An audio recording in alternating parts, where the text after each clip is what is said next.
वो 6 दिसंबर की तारीख जो मुझे आज भी याद है कि मैं अपने 4000 साथियों के साथ जब मस्जिद के ऊपर दौड़ा था और सबसे पहले मस्जिद के गुंबद के ऊपर हथौड़ा चलाने वाला मैं ही था। लेकिन आज कसम खाकर बैठा हूँ कि जब तक के मस्जिद के बदले में 100 मस्जिदों को तामीर नहीं करा दूंगा, खामोश नहीं बैठूंगा। अस्सलामु अलैकुम वरहमतुल्लाहि वबरकातुहू। 1992 6 दिसंबर का वो दिन जिसको आज दुनिया याद करती है तो याद ही करती है। कोई उसको खुशी के तौर पर मनाता है तो कोई काले दिन के तौर पर मनाता है।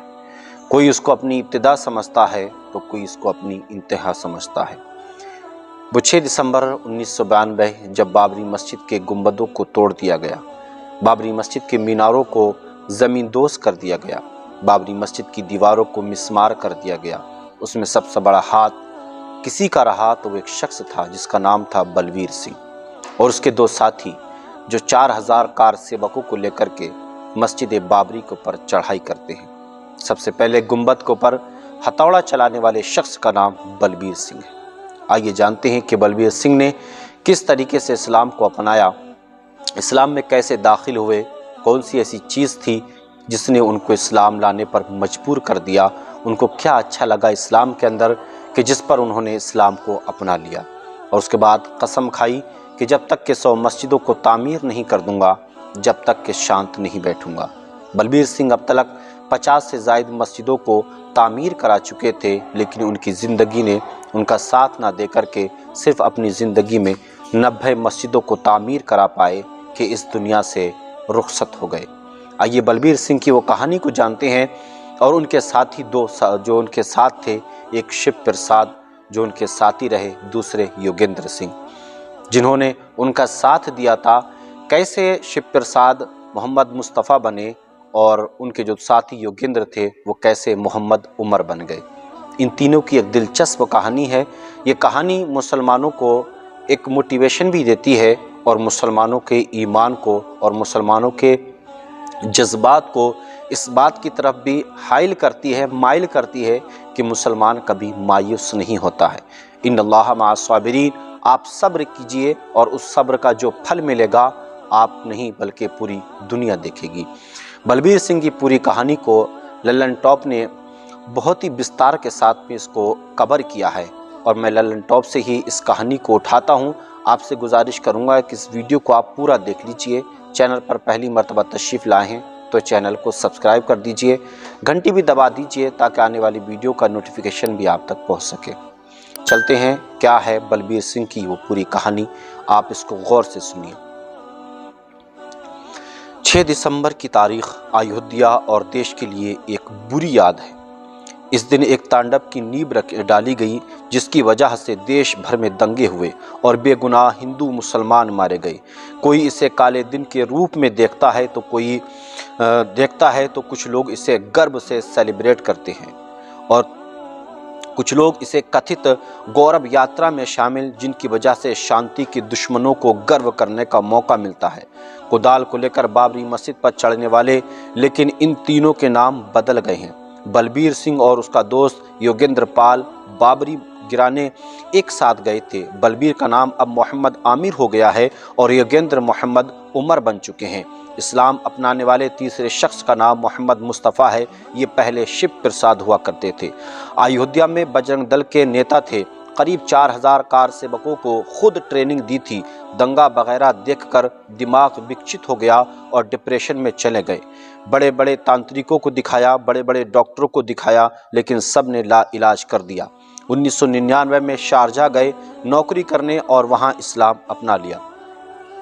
मुस्तफ़ा के अलावा सबसे दिलचस्प कहानी है मोहम्मद आमिर की, जो पहले बलबीर थे। बलबीर सिंह उर्फ मोहम्मद आमिर ने 2017 में मुंबई मिरर को बताया था कि उनकी पैदाइश पानीपत के पास के गांव की है।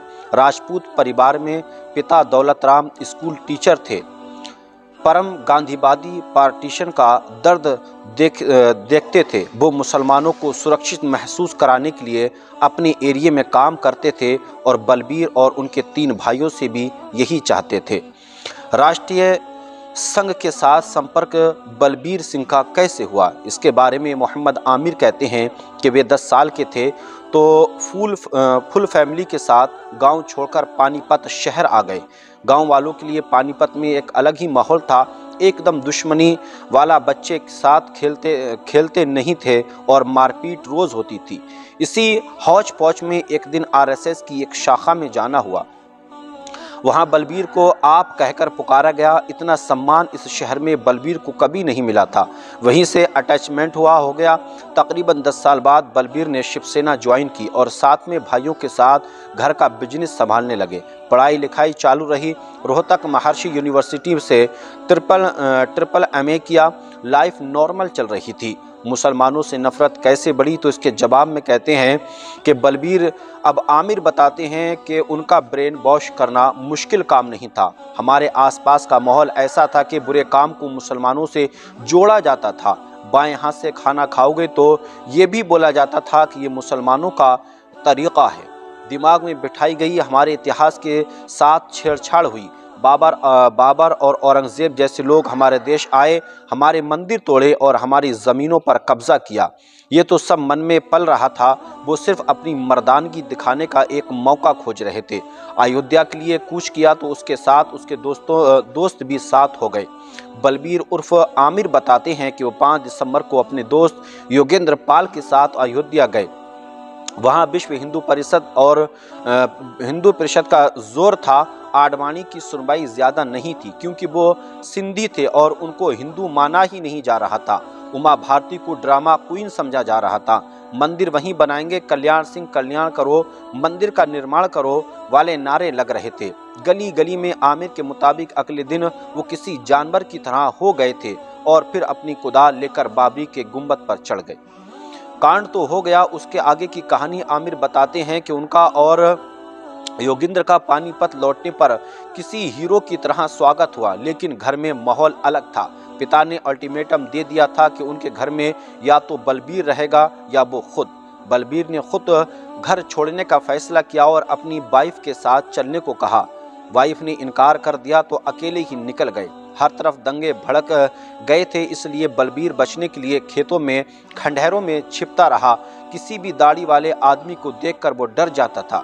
कुछ महीने फरारी काटने के बाद पता चला कि बाप की डेथ हो गई है, यानी बाप मर गए हैं। घर वापस आया लेकिन वहाँ बहुत बुरा रिस्पॉन्स मिला और घर वालों ने उसे ही बाप की मौत का कारण बता दिया था।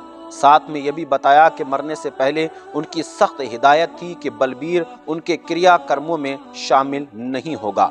बलबीर ने उसके बाद ये फैसला लिया। कहते हैं कि दूसरा झटका तब लगा जब बलबीर को पता चला कि मस्जिद तोड़ने उसके साथ गया योगेंद्र अब मोहम्मद उमर बन गया है, धर्म बदलकर मुसलमान हो गया है।